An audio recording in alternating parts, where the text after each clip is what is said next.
Hey there, viewers and listeners. We are live and welcome to the Seven Cities Shoptalk Sports Show, broadcasting to you from the beautiful state of Virginia to everyone all over the world. And like I said, this is the Seven City Shoptalk Sports Show. We were on hiatus last week and we're back at it, but we have a very special show today. We have a guest. But before we get started with our guests, I want to thank you for joining us in another episode of our brand of dysfunctional camaraderie. And as of now, this shop is open. As I said before, I'm your show host, Lawrence Johnson. They call me Big Law. And of course, I got my co-host here, AB, one of my co-hosts. How are you doing, AB? Man, it has been a Tuesday, so I'm hoping that this can bring some light to my Tuesday and, make it a little bit more fun and enjoyable than the entire day. But, like you said, dysfunctional. So I'm excited to get into it and see what we're going to talk about tonight. Absolutely. Yeah, we're going to talk about some things that are going on with University of Virginia football, get some news from, in my opinion, the number one news getter on the grounds at the University of Virginia. We got Jacquie Franciulli from Wahoo's 247. We also, my man Ed, one of our other co-hosts, should drop in here, said he had the lowdown on some information about the Pitt ejection.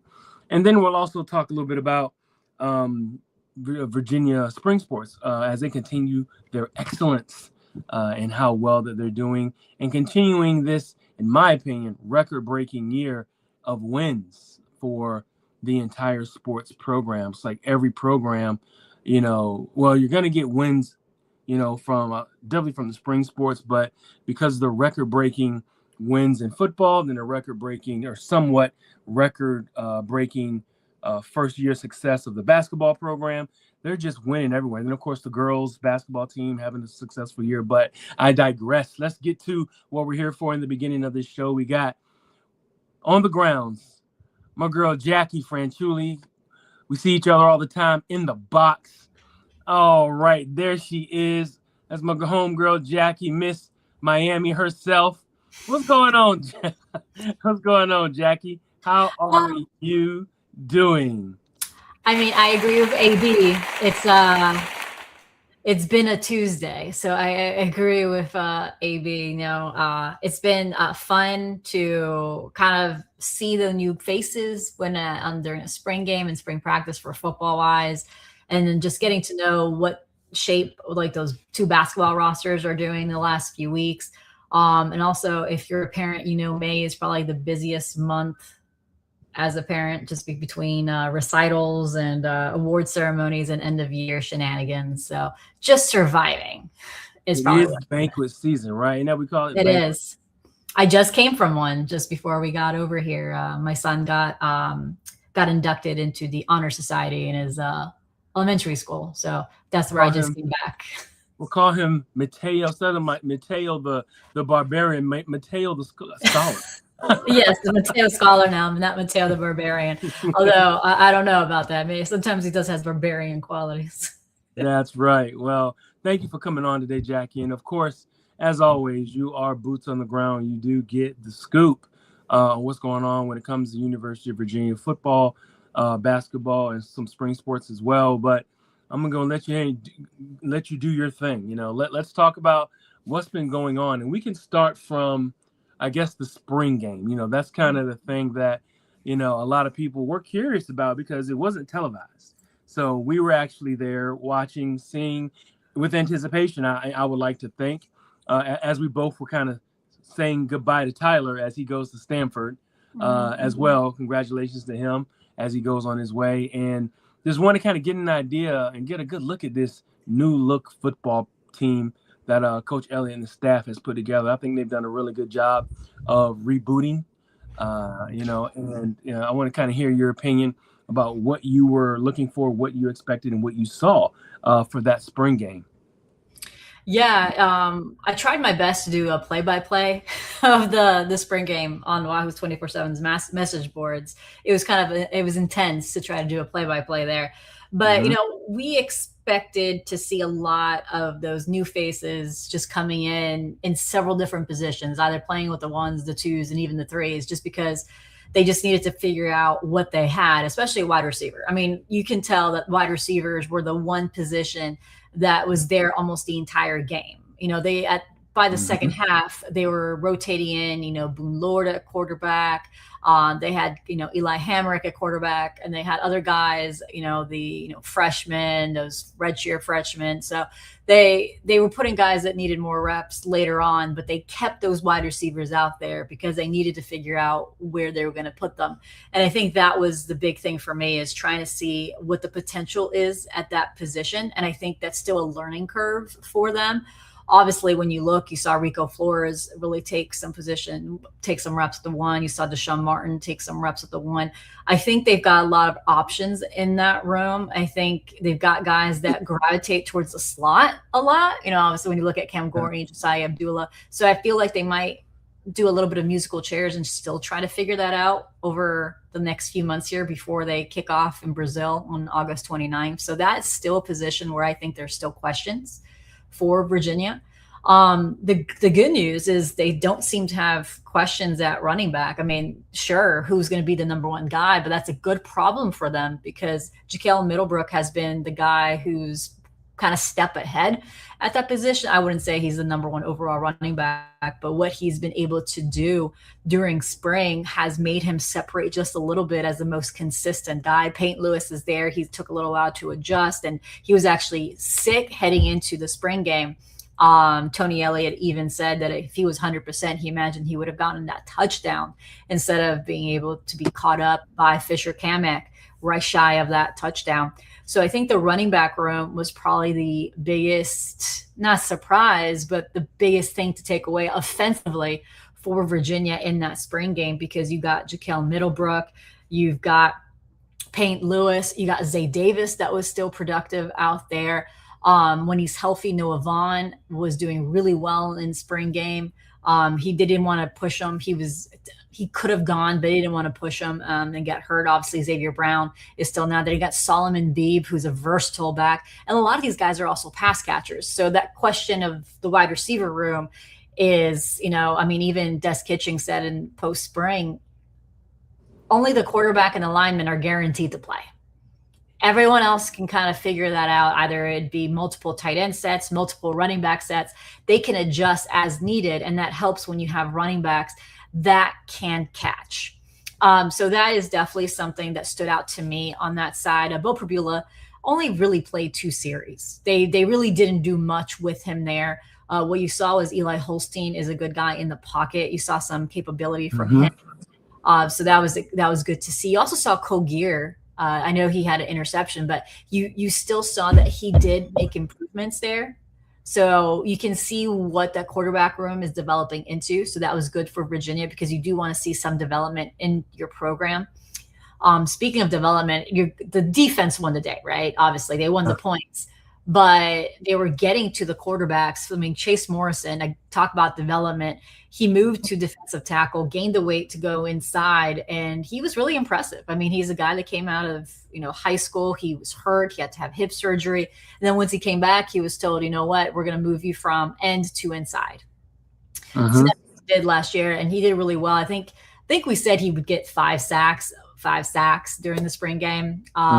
He was an exciting one that we watched. I mean, Jewett Hayes was another one. I don't expect these two to probably get a lot of reps, probably one of those rotational guys, but seeing the development in those two in the D-line is good for Virginia, right? You want to see those development. And I think also what you notice is, although they don't have a guy like Ezekiel Larry, who is the sacks leader in the Ivies, still on grounds because he was still obviously graduating from Yale, what you're seeing is they do have guys on the edge that are very good. I mean, Nana Nwayu, and then Matthew Fobbs-White was everywhere. Fobbs-White, that's the guy. Fobbs-White was really, really good. Interior, you had Anthony Britton, and you had Jason Hammond. That was very good. You got those guys that were rotating. Obviously, Chase Morrison was in there. In the secondary, you got guys that were getting picks. I mean, Montino Williams, an in-state guy, He showed that he was a ball hawk, always had his hands on the ball. Again, a good developmental player, because you're looking at it. Yes, they got the transfers, and you can see the experience of Christian Ellis and Brandon Hillman. You see those guys, but the spring game also showed that their depth is there for the future too, like Montino Williams, like Justin Rowe at linebacker, like Caleb Hardy, who was everywhere in the spring game. He was very good. He got reps because both Cam Robinson, Maddox Marcellus, and even Landon Danley, their 3 first options at linebacker, were also out. So you had Caleb Hardy and Miles Brown stepping in. You had Justin Rowe picking up some points there too. And then you also had Dallas Brannon, which is incoming freshman. And I've been hearing a lot of good things from him. He's going to have the same surgery that Emilio Agard had a couple of practices after, I think, the first scrimmage.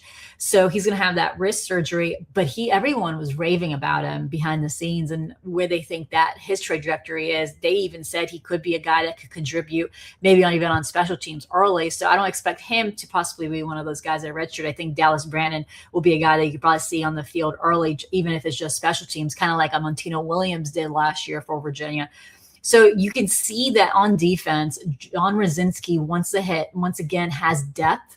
And that means special teams once again has depth, because that's, again, when you look towards the end of the season last year, when you lost a couple guys like Xavier Brown, who was on special teams, and some other guys that might be a little dinged up a little bit, Virginia did lose some of those things that we saw, like Wake Forest. That loss to Wake Forest was due to a coverage issue on special teams, right?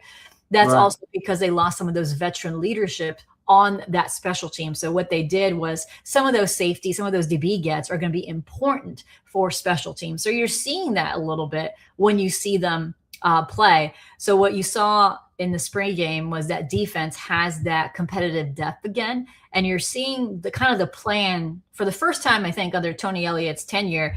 You're seeing kind of like what's next already. So you're seeing like, okay, Cam Robinson, Maddox Marcellus will probably be kind of the main 2 at linebacker. You're seeing that Landon Danley and Caleb Hardy will probably be the next couple guys that will come out from there. But then you have Justin Rowe and Dallas Brannon, who are probably the future at that position. So you're kind of seeing what's next.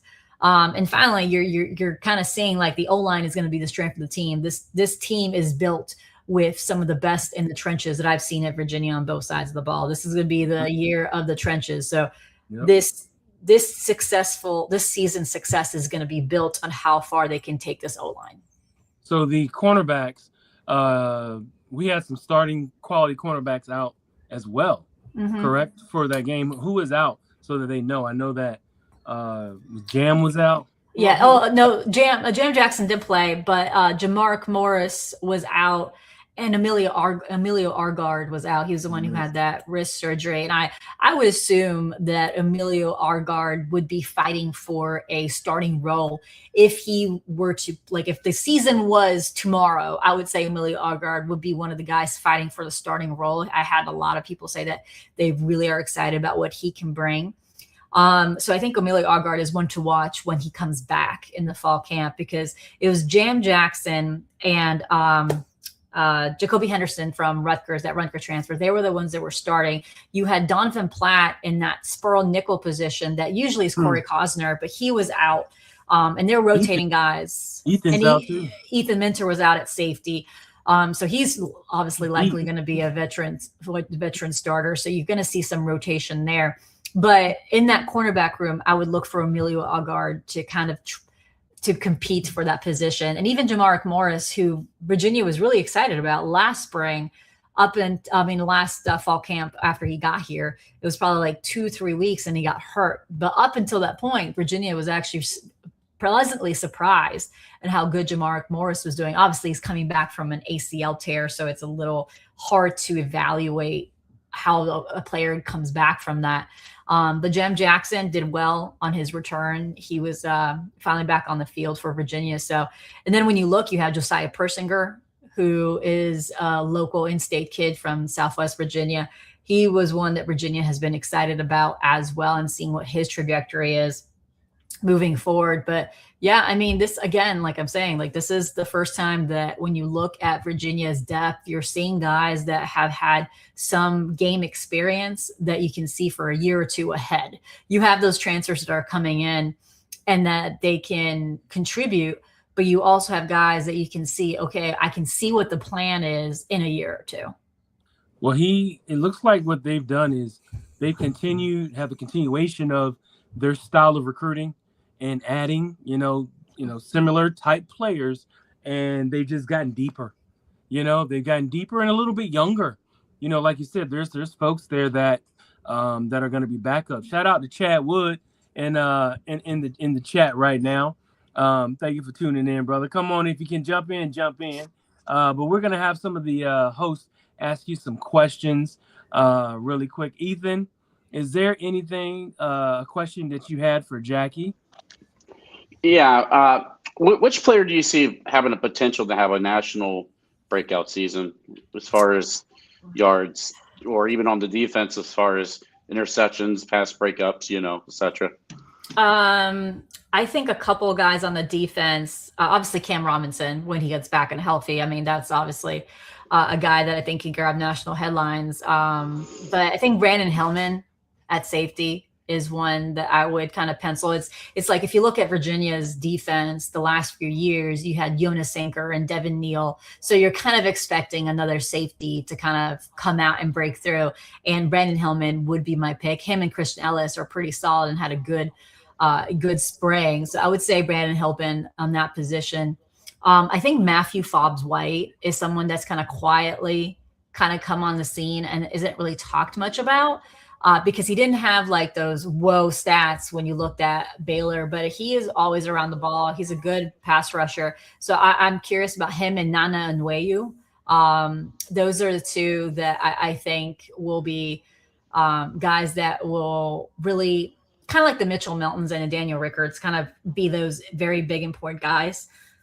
Excuse me. Oh, allergies. That'll be for on there. And then Jacquie Middlebrook at running back. I think he was someone that has been pretty consistent for Virginia in the spring. He's a guy that can catch the ball. He can run the ball.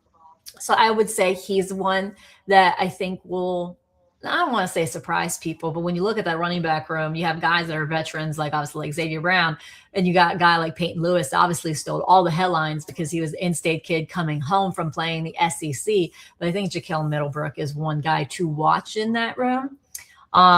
So I think he could be one that raises his stock significantly after playing 1 year at Virginia. So I think those are the guys right now that I would circle, and guys that also returning. I mean, Dakota Tweedy looks like a beast out there. He looks healthy. And I mean, last year we kept saying that this was AB's favorite. He's not right. He's a breakout year. I mean, I think me and AB chose him for a breakout year last year and during the preseason, and we were almost right until he got hurt, because he was and we saw what he contributed before to his injury. I mean, Virginia's offense changed when he got hurt. Everyone saw that. The offense changed without him. So I think he was sick. Right. I mean, they couldn't run the 12 personnel as well. Things just wasn't clicking for them as much once Dakota Tweedy went down, because a lot of the stuff that they run was so close to the tight end. So I think, again, if you're going to pick a guy that has such an important role, be Dakota Tweedy and what he does. I mean, he might not have everything on the stat sheet, but you're going to see everyone else on the stat sheet because of Dakota Tweedy. Let me come to you, AB. Let me get you in, and we kind of want to get an idea of what you have as for a question for Jackie. So you know me, I'm more of an interactive person. I'm not like a ask question and kind of like just let you talk. I want to be able to like talk with you. So I think something that I have like been noticing, and we can kind of talk about this, is we got to work on this season, but we lost a commitment to Tech. Right. I feel like sometimes we're so focused on that transfer portal, we're forgetting that we have to make the impression on these younger kids, especially the in-state kids. And I feel like we're missing the ball on that right now. And there's things that I know that I can't discuss, but I'm just like, we got to start hitting this stuff hard. I mean, there's so many camps going on and showcases and things going on that we need to be involved with and get these kids excited about UVA now, because that's what other schools are doing. And that's why we're missing the ball. Yeah. So I think and from my perspective, like I just went to two college showcases last week in the Richmond area, and Virginia had 3 coaches on the first one, and they had 5 coaches on the second one. So they had 3 at Hermitage. They had Radzinski, Shadon Brown, the cornerback coach, and Kevin Downey, and then actually Keith Gaither showed up there too. So there's 4 coaches in Hermitage because Gaither and Downing are your area recruiters in the Richmond area. And then the next day at Highland Springs, you had Radzinski, Downing, Gaither, Mims, and Slade all at that Highland Springs showcase. So they were able to see a couple of their guys there too. And then I know that a couple of them were actually in the peninsula as well with that showcase as well. And then Virginia was also in another showcase in New England yesterday. So they are appearing in those showcases. Now, the dynamic in the high school recruiting right now is it's the NIL piece. For Virginia is not going to get into a bidding war for high school recruits right now. And that is something that I've heard from people, especially like when you talk to like different sources, not just from the UVA program. That's not their priority as far as NIL. They're not going to go after unproven talent in NIL. That's the battle that they won't win most of the time against bigger programs. They're focused on, we can pay someone that has had production in the portal. Because last year, Tony Elliott did say like he changed his mind on how the portal works, and he's a little bit more open to getting more guys from the portal. And what they did this year, they even got guys that had more eligibility years, like an Alex Payne from USC, the offensive tackle, and then Devin Baxter. So there are trying to evaluate different ways. I do believe you still need to get high school. I've always been someone that says you can't Band-Aid your way to consistency. You need those high school guys. And that's what I fear, because I feel like, yes, the portal is coming, but even now there's potentially some legal things that are happening where you can only transfer once. Like, this is not going to, we all know this. There's going to be some structure put on this at some point in time. And we have to be able to prepare for that down the road. You know, I mean, inviting kids in the spring, inviting kids in the summer, like, yeah, we can't get in a bidding war, but you can let them know the money is there. Like, you don't have to get in a bidding war to say, hey, look, this is what we're doing for these kids. These are some examples. These are ranges. Like, the money's there without getting in a bidding war. And being able to bring excitement for in-state kids, because I feel like we've lost that so much. I feel like we've lost that in-state touch. I mean, we're trying to get it back, but I don't think we're anywhere near a JMU or a Tech or anything right now. I think it also depends on where in Virginia you are. I will say in the Richmond area, they have done really, really well. I think you have to give a shout out to Downey and Gaither. What they've done in the Richmond area has to be applauded because of what they've done. Southwest Virginia is a whole different story. Even in the Virginia Beach area, the 757, Nova, they've slowly started to get into the prep schools a little bit, at least have those conversations. But in Richmond, you can tell who they're talking to, because when I went there, I was talking to kids, and what they're saying is like, yeah, I mean, did you see Dylan Newton-Short, what he did in the spring game? You see that Isaiah Robinson, have seen what Ethan Minter has been able to do. So in the Richmond area, what Virginia has done has at least be able to see the development in players on grounds right now, and that's helping them there. That is, a guy like Josiah Persinger doing well and showing what his NIL potential is and what he's doing on the field will help them in that region. Right now, what I've noticed is you have that James Franklin aura. He's just really good at recruiting, and you have that James Franklin aura as well. I think Virginia does need to battle a little bit in those high school ranks. It feels like sometimes there's a disconnect between Virginia and some high school athletes. But that disconnect is not there with older players. The staff really resonates with older players, but not with younger players. James Franklin also had a really good concept that I also think UVA is missing a little bit, which is James Franklin hired Virginia athletes. We have Fontel Mines, who played for UVA. Vic Hall played for UVA.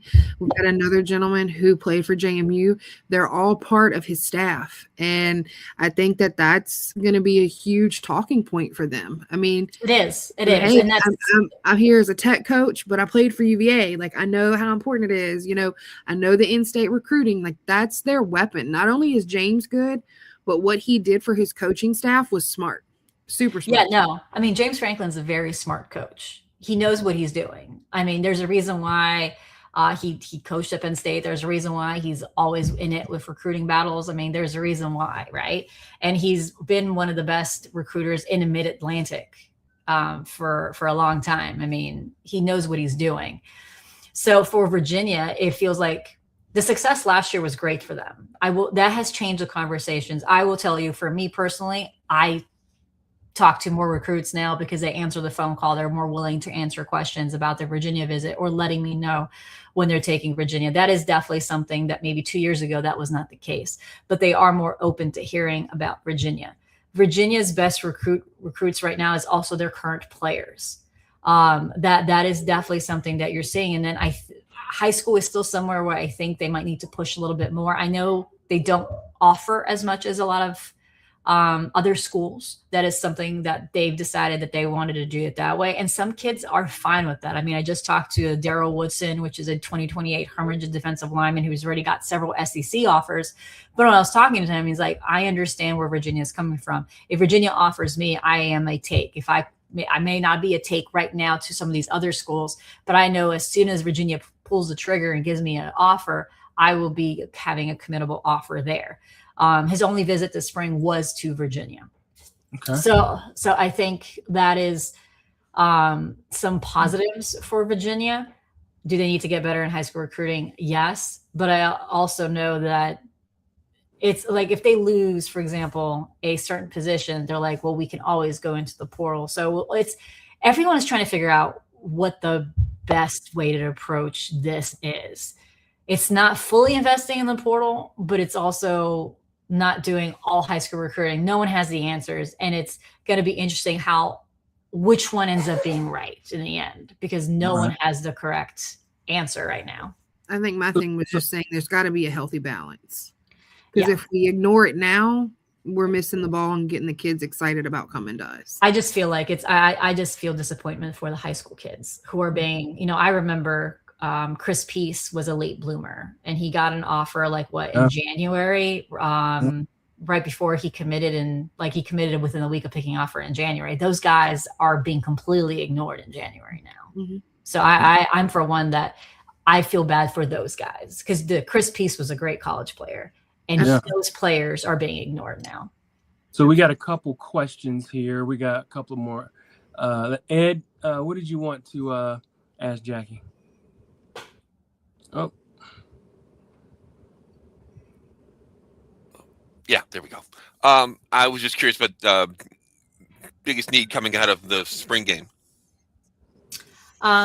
Biggest need. I like right now, the roster is pretty full. They're waiting on, I have to check in on this, but Kevin Wingington's waiver, Ethan Stipes' waiver was obviously a no-go.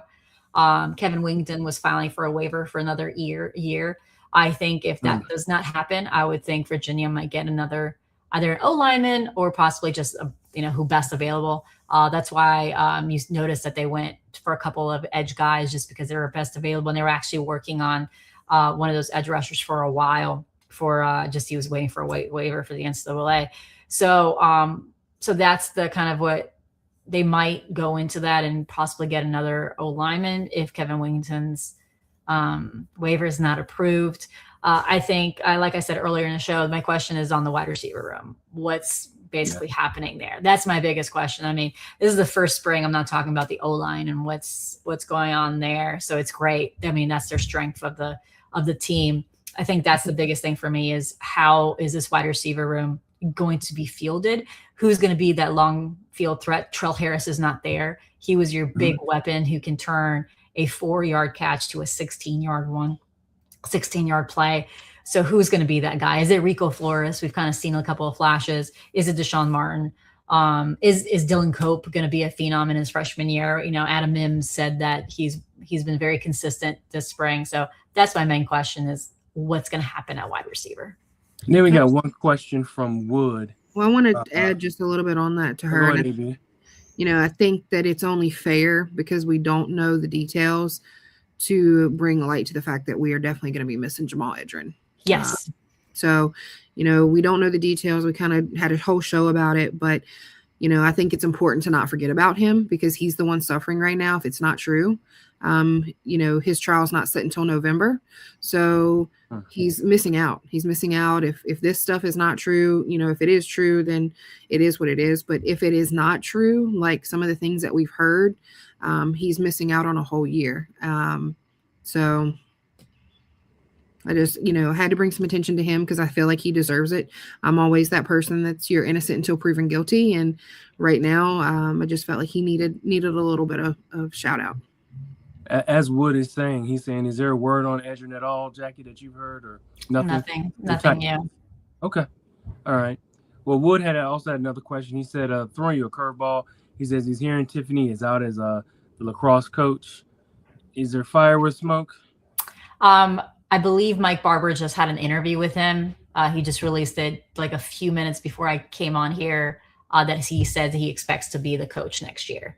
Right. So I believe that's what the latest is. Breaking news. Yes. All right. Well, anything else you wanted to say, Jackie, before we go ahead and let you get back to taking care of the babies? Yeah, no, I think we covered most things. I think this is going to be an interesting summer. I'm kind of with AB. I want to see how this high school class kind of develops. There was kind of a lot of momentum early on with this class, and now they're going to have a lot of official visits coming in. There's a couple guys that they're going to be fighting off. I mean, with success, you're getting to a different bunch of players where you're going to be competing against other Power 4 teams, which includes your cross-state rival. So it'll be interesting to see how they do. I know this is not going to be a huge high school class, but at the same time, you want to get your priority targets. So like getting a guy like Ziggy Miller from Huguenot would be a top priority for them. So it'll be interesting to see how successful they are. And that'll be kind of a bellwether for me if they can close on some of these guys in the summer. Awesome. Let them know. Jackie, me and you need to chat. Law, share my number to Jackie. Sure. Got to chat. Sounds good. Yeah, sounds good. Absolutely. And anything you want to put out there for your handles, how they can get with you? Sure. With you? Yeah, so wahoos247.com is the site. Then obviously you can find me at JackieFran_ on X. I'm going to try to be better on Instagram. I took a break from it during the season. It was getting a lot, but I'm also on Blue Sky and on Threads, and I'm also on a podcast. So you can find me wherever you listen to your podcast and also on YouTube. All right. Thank you so much, Miss Jacquie Franciulli from Wahoos 247. You guys know where you can catch her. And thank you, Jackie, for coming on. And we'll be in touch. Sounds good. Bye, everybody. All right. Thank you, Jackie. All right. What a segment. That was Jacquie Franciulli giving us the lowdown of what was happening with the football program and kind of, giving us an idea of, what goes on the grounds when it comes to recruiting and also figuring, what this team is about, and where they're going and some, just trying to get an idea of, is this team going to repeat as a top 8 team in the ACC? So let's go ahead and just kind of jump in. And actually, Ed, you had some scuttlebutt is what we'll call it, right? Let me go ahead and bring you in really quick before we go ahead and let everybody hold on, and before we let everybody come on in and talk. Okay, I'll fill time while you reset the stage. My brother attended West Virginia University, and we all know the rivalry between West Virginia and Pitt. I always sort of factored that into the equation as far as how much he really hated Pitt. I have a different perspective now. Wednesday night, I think it was, we were at the ACC softball tournament, and Virginia was playing Pitt in the 7 o'clock game, the 7:30 game, which I don't think started until after 8, but I digress. There was a few folks from Pittsburgh, not a lot, but a few. And there was one gentleman in particular he'd be a big man in any crowd. And that's coming from me. He and his wife were having a good time. Right. Maybe a little too good. We did notice that in between the top and the bottom half of the first that she went out and got 2 more of those White Claw fortified seltzer things, came back in. Next inning, she went back out and got 2 more. Next inning, same and same. So I think it was by middle of the third, they were on seltzer 7 and 8. And you know how some people get really kind of, you got crying drunks and you got angry drunks. Sure. Yeah, this guy was not a crying drunk. He was a kind of an in-your-face kind of a drunk. Okay. And several people complained about it. Now, as we've seen in past, UVA usually has a pretty quick hook with troublemakers. Mm-hmm. Yes, I was counting. I wasn't the only one counting, by the way. But this dragged on. It started about the top half of the first. Yeah, they got a run early, and he was excited about it. Perfectly fine, free country. But yeah, as his count started to rise, his obnoxious level started to rise. And then I think about the 4th or 5th inning, I saw a lady leading out 3 little kids, and the kids were all crying. The kids were sitting behind Mr. and Mrs. whatever they were, Mr. and Mrs. Pittsburgh. And I'm like, what's going on? There were a couple of people that were ready to throw hands with the guy. But don't do that. So finally, I think about the 6th inning, you start to see the RMC folks start to mass. Okay, here we go. So a couple of them go down, and Mrs. Pittsburgh, I'll paraphrase. She's, no, I am not going to go out with you. I like my seat here just fine, thank you. And so RMC leaves. Bottom half of the inning, I think it was CPD, but it could have been University. I didn't get a real good look at the shoulder patch, but they went down, and Mr. and Mrs. Pittsburgh left. Now, in talking to folks later, what we found out was that not only were these Pittsburgh fans, they were celebrating. It seems it was their daughter's last game. I'll let that sink in for a minute. It was their daughter's last game, and they were celebrating. Mm-hmm. Too much. And so the CPD, UPD, whoever it was, escorted them out. They still did not go quietly, but they did go out. And I understand that she went to the wife went to jail, but for some reason I didn't hear anything about the man. So I'm not sure if he went to jail or not.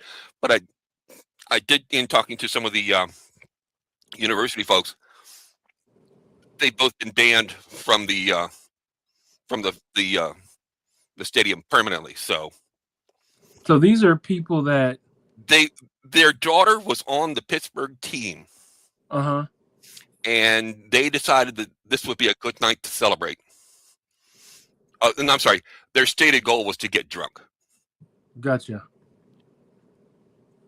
And mission accomplished, I guess. Yeah, sure. Still have to have some manners, though. Well, I mean, it's not even that. It's just don't embarrass your kids. That's true. That is a very true statement. It's your daughter's last game, and that's going to be her memory. Good job. Yeah, that's awful. That's awful. That and apparently the little kids who were sitting behind them did not care for adults yelling, screaming, and cursing at them. Sure, absolutely. I mean, little kids are weird that way sometimes. Yeah. But let me ask. Let's talk about this football and basketball team. And we just talked with Jackie about the football team and what we expect. I guess, I don't know if we want to get into predictions quite yet. No. It's early. Yeah. But we did talk about it's too early for that. Too early for that. Let me ask you, B. I mean, you made a very good and a very valid statement about Jamal Edry. Have you seen or heard anything? You said November is his trial. I mean, so I mean, it's all public. It's all public record. So, with it being public record, I can see that he had a hearing on May 1st. I'm not sure what the details of that hearing is, but I can see that he has a 3-day trial. It's going to jury trial in November. So I'm getting some feedback. Are we all muted? Yeah. It might be me. But I think it's just sad because it's like, okay, it's May. Like, how intentional was it to have his jury trial pushed all the way out to November? Like, that's the end of I understand, but how did it even get to this point? All the things that we talked about, like, how did we get to a jury trial? Is it because, maybe some of the plea deals that were offered, he's still having to plead guilty, and he knows he's not guilty, and he feels like his better chances are to go to a trial. It's just sad that he's having to go through this, because the more research that I did was that, he flew the girl out here, and he flew out here, she came out here twice, once for the whenever the incident happened, and she came back. And I'm just confused on how the Commonwealth found this enough to even take here. Evidently this was something, to me, it seems like something they both had going on with each other. I'm just really confused on how we got here, and all of the stuff. And we talked before, it's just the math isn't mathing to me. And at this point, a very, and Chad even said just now, he said, yeah, they probably offered him a bullshit deal, which makes sense. I mean, that's what I kind of figured. Because why would you, if you're not guilty and that the evidence is leaning towards your side, why would you take a guilty plea when you can get your life back? I mean, so this is penalized them, but would possibly this is penalize bigger them than with time. Yeah, and this is bigger than football. I mean, this is his life we're talking about. He's not just going to lose his career. Like, when you have that type of charge on your back, you are you're in trouble for life. I mean, any type of charge, but that charge is like putting a sticker right on your forehead that you have to carry with you for your entire life. And my heart hurts. You may have to register, don't you? Yep. You have that kind of on your record. Everywhere you go, everywhere you live, you have to go to the courts and register as whatever, a predator or whatever it is. Sexual offender. Mm-hmm. Yeah, that's awful, man. That is awful. So that why would you want to live with that label? Mm-hmm. So not only, I mean, we're talking about this kid's life, and I say kid because he's so much younger than I am, but we're talking about a kid's life, not just his career at this point. And with my line of work, I see people every day who come in and make mistakes, who have to fix their lives from the mistakes that they make. And, they carry that. I can't imagine the weight that this kid is going to have to carry if it goes that far and he is found guilty, especially if it is something that he did not do. I mean, that's a lot to carry on somebody. And I'm just going to, it kind of feeds into this, but we have an NBA player for the Memphis Grizzlies who passed away today of an overdose just after getting charged with drug trafficking. So that the charges on, that somebody carry, like, mental health is real. Like, we have to think about what this is going to do to this kid and what it already is doing to this kid now. I mean, the mental turmoil that he's going through just to go through this. If it's not true, he's having to go through a whole process knowing he is not guilty. He's missing his football career. He's missing his dream career for whatever the Commonwealth found that that this should be brought up as a charge. So for what you think about it, what are, I don't know. And I know that they probably talk about this a ton, to these young men. Do you have any other solutions being a young lady, that maybe these young men could take from, a suggestion from a young lady who, or even, I don't know. And I guess some of these young ladies do it intentionally, they go after, or I mean, what do you suggest, for a situation like this and getting this so terrible and sticky the way that it is? And, because like, you're right. Because if nothing comes out of this, this man has lost a year and a half of his, I mean, I don't even know if he's still in school. Is he still? No, he's not even a part of the university. So he's his academic and athletic life. Correct. So he's going to be behind. Wow. So his last eligibility. Now he's already 5th or 6th year, I think, right now. Right? He's 5th or 6th year. And he's already losing. So he'd be losing a year. And I guess his next step, if he is exonerated, he, would have to go pro. I guess, because I don't think. He probably still could have his eligibility. But, I mean, UVA could let him back in. I mean, any school could let him back in, because if he's not guilty, I mean, yeah, he lost a year, but technically he could go back into school. He can get that. You think UVA would? That's the question, the way. Do you think UVA would let him back in? I do, because I think UVA let him stay on the team and play the whole season because they reviewed the evidence that was presented and found that he didn't do any wrong. So if they were willing to stand by him during the initial investigation, I don't see why they wouldn't now. I mean, I think they're just doing this because they have to follow procedure. Like, obviously he's being charged with something that is not acceptable for school, to be in school. Code of conduct. Yeah. But if he is found not guilty, that's something completely different.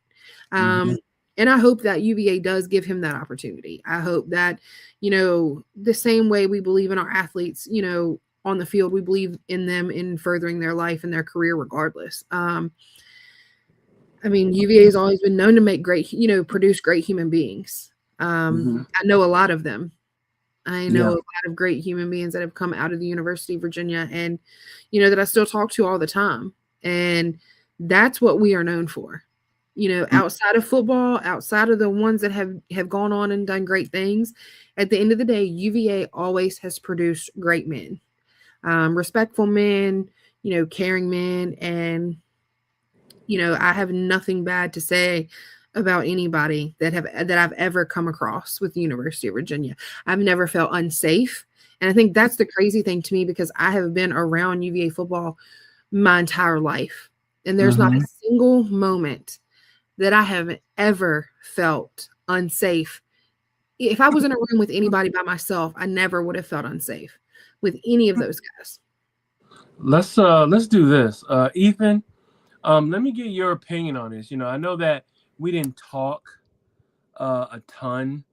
I mean, we talked a little bit about it, but we didn't we got a little in depth when it first happened. But let me get your, because we haven't heard from you in a little while, Ethan. What is your opinion on this? Because it's been a while. We'd love to hear what you thought. What is your feeling on this? And we'll come to you, Ed, with the same question.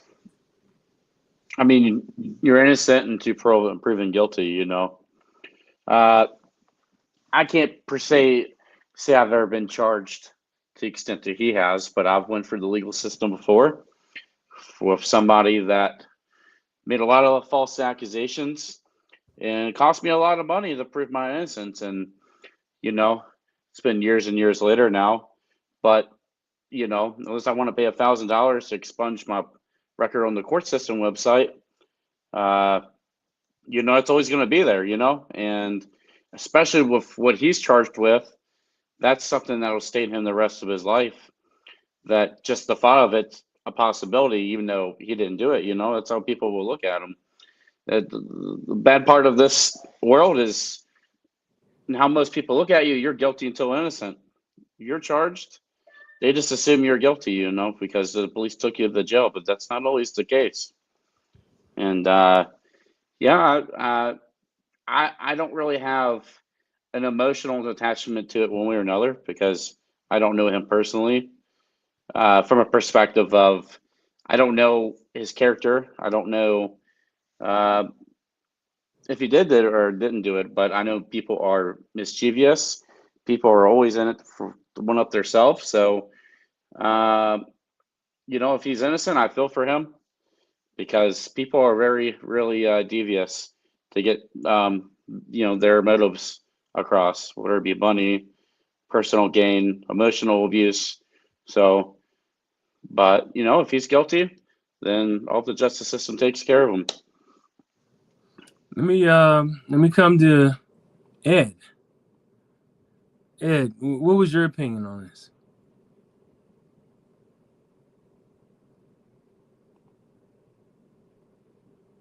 You can make all sorts of allegations, but until he's had his day in court, you can't say absolutely positively, yes, he's guilty. No, he's not guilty.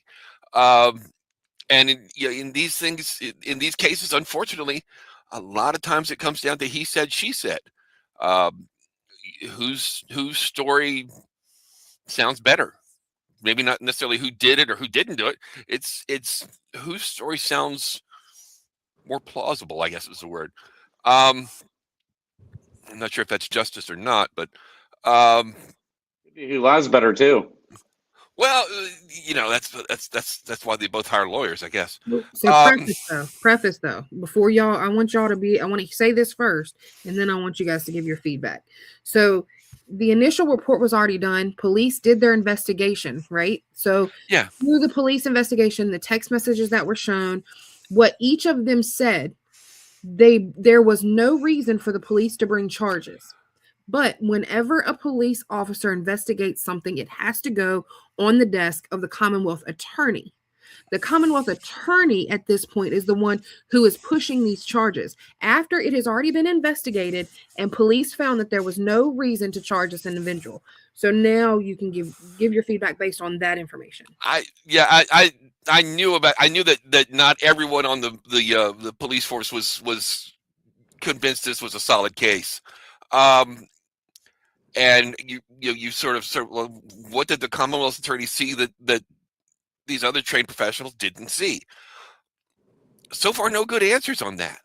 And like you were saying earlier, meanwhile, by the way, the kid loses a year and a half of his career. You could make a case that he should be earning money this fall.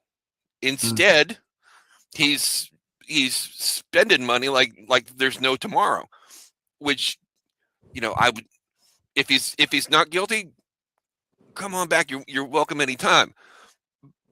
But I would be willing to bet that after all of this is said and done, this kid is going to have, I haven't hired a lawyer in a while, but I would be willing to bet that this kid's got a 6-figure debt hanging over his head, and he still doesn't have a degree. Which that's a hell of a motivator. So I would, as much as I hate to admit it, I think his collegiate career may be over. But there are professional options. There's CFL. What's that? The new spring league, the UFL. Yeah, there is that out there. I've seen a little bit of that. And he could always catch on with a practice team somewhere in the NFL. Yeah, that's our system, such as it is. Yeah, it's I keep coming back to something I think we said that first night. The math just isn't mathing here. If there's enough to go to trial, then why do they let him stay on the roster? And Right. this is not East Podunk Tech that we're talking about here. This is UVA. They don't need a real solid reason to bounce an athlete. They'll what was it? Ahmad Bradshaw got run from a rent-a-cop.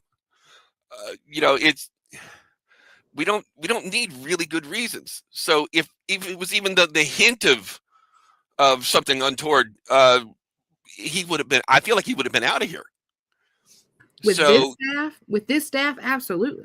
I mean, I would be willing to bet that there's a fair share of girl dads on the staff, and they're not going to put up with that crap either. So I'm genuinely curious to see what the Commonwealth has or thinks it has, as far as some sort of secret weapon or something.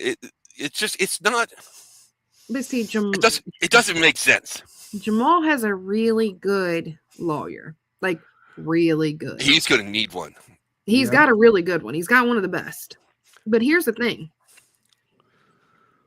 He also, if he beats this case, he has lawsuits he could pursue out the wazoo. Number one, defamation. And this is why I said something about the Augusta Free Press and being careful what they post, because they had him condemned as soon as it happened. I'd have people mounted and stuffed over this. It's the lawsuit. I mean, I'm not kidding. Listen, I've always been a stubborn little so-and-so. My mom used to call me the lima bean kid because I fell asleep in the high chair one night rather than eat lima beans. So, I mean, I've always been a stubborn little so-and-so. So, I mean, I understand why the kid's not pleading guilty to something he didn't do. Right, but I'm just saying, I get it. He's found not guilty, like people. He's got the lawsuits. I'm always saying, if I think you stole, I'm going to say you stole, and they have stolen a year and a half from this kid. Yeah, I go after his money. I go after anybody and everybody. Yeah, he's got it. If he beats this case, he has the lawsuit. And already backed up. I'm guessing she has legal representation as well. But it's not against her. Like she doesn't have. She's only going to be brought in for questioning because she's not the one pressing charges. Wasn't there a lawsuit against him though? A civil suit? No. No. Yeah. Yeah. There's always that taint of. Based on what I had said, I mean, what do you think? Because I know you were giving your input too, like about it. Like now that you know a little bit more of that information of, hey, like it was already investigated, there was no need to bring charges. It's the Commonwealth that brought it up. What do you feel about that now? I like I said, I would have no problem going after him. I would have no problem, bringing him up on charges before the Virginia bar. But you're limited to what you can do to the elected Commonwealth's attorney, but you can go after his law license. He's going to have qualified immunity as far as vengeful prosecutions, unless you can prove vengeful prosecution, which is kind of a tricky thing to prove. What's that? What is vengeful? Well, it's when you're not to cite. You're gonna make me say it, aren't you? It's when you go after someone repeatedly, generally with the same flimsy evidence or more conjured up evidence, and the idea is not so much to get a guilty verdict, but to extract some pound of flesh. To cause them to use resources, to lose time, like, I don't know, your football career. Being vindictive. It's vindictive. Yeah, it's exactly. It's not necessarily the conviction is not necessarily your end goal. Wow. You're just trying to make them spend money and waste time. That's awful. I agree. Again- It's really a lousy way to treat people. But again, I hope this is where UVA steps in and says, "Hey, we knew this from the beginning. Like, you know, we want to stand by you." Like, That's I'm another thing. It's hoping that that's what happens. you know, I'm not saying they certainly need to, but I feel like, especially in the Charlottesville community, there's somebody out there that could get in this guy's ear and say, "Listen, is this really the fight you want to fight? Do you really want to go after this kid?" Because UVA doesn't mind throwing the weight around all the other times. Right. Why not now Sure. when you can? I mean, it's hell's bells. It's the right thing to do. Mm-hmm. If you have leverage and you can use it in a case where this kid has done, far as I can tell, nothing wrong. Why not? Why wouldn't you use that capital? Why? What's stopping you from doing the right thing? Yeah. Well, we are in an extra litigious zone or era that we You live don't in. say. So yeah. So it's awful. The way things are going right now. I agree. Yeah. So Law and order used to mean something. let's see here. What is Wood saying? He says they offered a deal, so they know the case is weak. Otherwise, yeah. If you know your case is solid, why offer a deal in the first place? You don't have to. So they put the case out to punish him with time. I think so. Yeah, that was awful that they're doing that. But we'll see. That's a pretty cynical approach. He'll have his day in court or days in court, and we'll see. If he's a monster, then he should suffer the consequences. But if not, this is an awfully like terrible AB, thing to do. when's the trial? Do you know when the trial is? Yeah, I think it's. I can get you the date. Shoot it to me in the chat. You don't have to tell me now. I mean, it's not hard to pull up. Well, I was just thinking it might be nice if folks showed up. I don't know if they'll be able to. I don't know what type of You case can it would be. Obviously, it's a jury trial, but it's 11/16, 11/17, and 11/18. 3-day trial.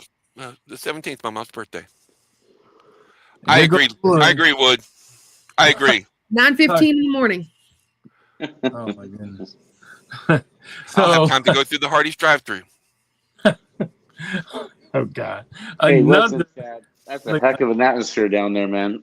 Another great show. How's the atmosphere in Elkton? Talk sports. Let's do this, guys. We actually, AB has been hard at work putting together some things for everyone out there, for our viewers and listeners.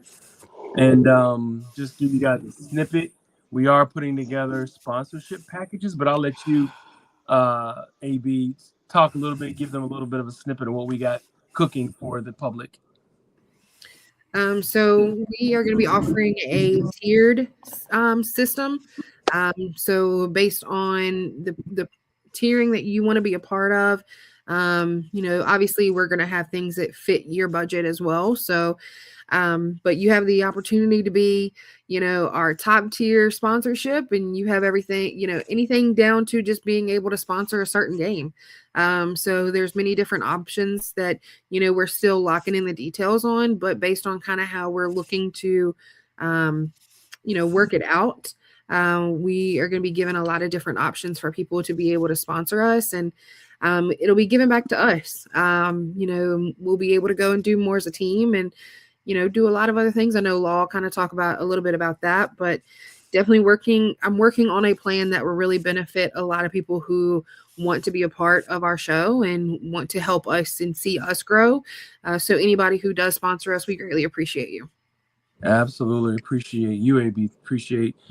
And I appreciate all of you also for always sticking in there with us and allowing us to grow. Of course, I have an amazing team with my folks here.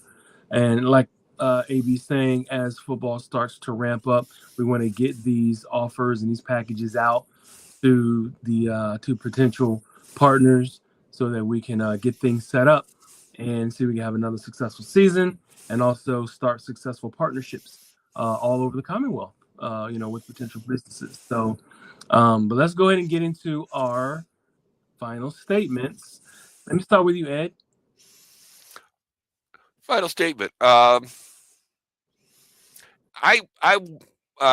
watched the ACC tournament over the softball tournament over the weekend, and one of the things that struck me about the program on senior day, they had 5 seniors, and we're always knocking this program or that program for not recruiting in state. On senior day, the UVA softball team had 5 seniors, all in state. I think a couple were from New Kent, a couple were from Appomattox, and one from somewhere over in the valley. I can't remember where she's from, but it struck me that those girls, all 4 of them, committed before there was anything here. And in this day and age where NIL is not only the law of the land, but it's the code of the West, it was refreshing to see those young ladies sticking out and persevere through a lot of stuff. And you don't see that much anymore, regardless of the sport. So I just want to commend Coach Joe and the faithful 5. It's been really fun seeing that team come together. So thank you, ladies. Absolutely. Thank you, Ed. Ethan, let me come to you, Ethan. Closing statement, brother. Well, Take off the hat. Hey, listen, I went to Alabama back in April, and I'm sure they're not proud about it.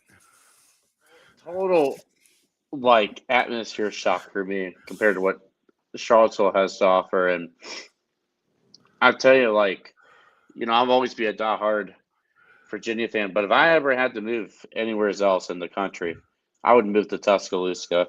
I mean, I fell in love with the town, the city down there. There's a lot to do, Ed. And everywhere you go, there's Alabama plastered everywhere. You go to Charlottesville, I mean, it's just not the same. They do a brisk business washing elephants. I didn't see no elephants, but I tell you what, thank God for that. Good home cooking down there, pretty good home cooking. But yeah. What? Yeah. Hey, even the grits. I tried the grits down there. Did they cook their own? Here. Oh yeah, I went to. Okay, none of that instant crap. Yep, and I'll even give a shout out. There's this guy named Tom, and it's Tom's T-Town's Menwear, and he. How did he come up with that name? I guess this came up with his name, but he actually suits the players for Alabama. There in the mall, they all come in there. So he's got probably about $50,000 or more worth of Alabama, jerseys, rings, you name suits. It. Yeah. I thought you said he sued the players. Oh, no. I mean, we were just talking about Law and Order. So. Yeah, so real neat experience, I'd love to go down there for a game just to check it out on game day just to see the difference, I actually was there the weekend before the spring game, so I would have loved to have maybe went to that. Yeah, but, it's definitely a like I said, I don't know if you guys have said it to my listeners, but yeah, my nephew actually played at Alabama and won 2 national championships. He played safety there. My brother's a booster at Alabama as well.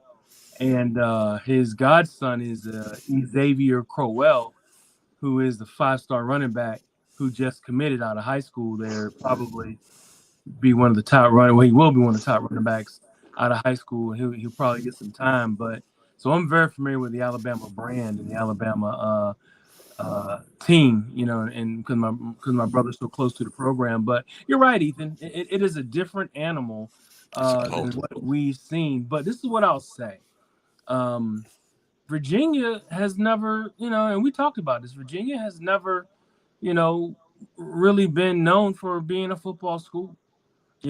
By God, this is the first time they won 11 games, in the entire years of playing football.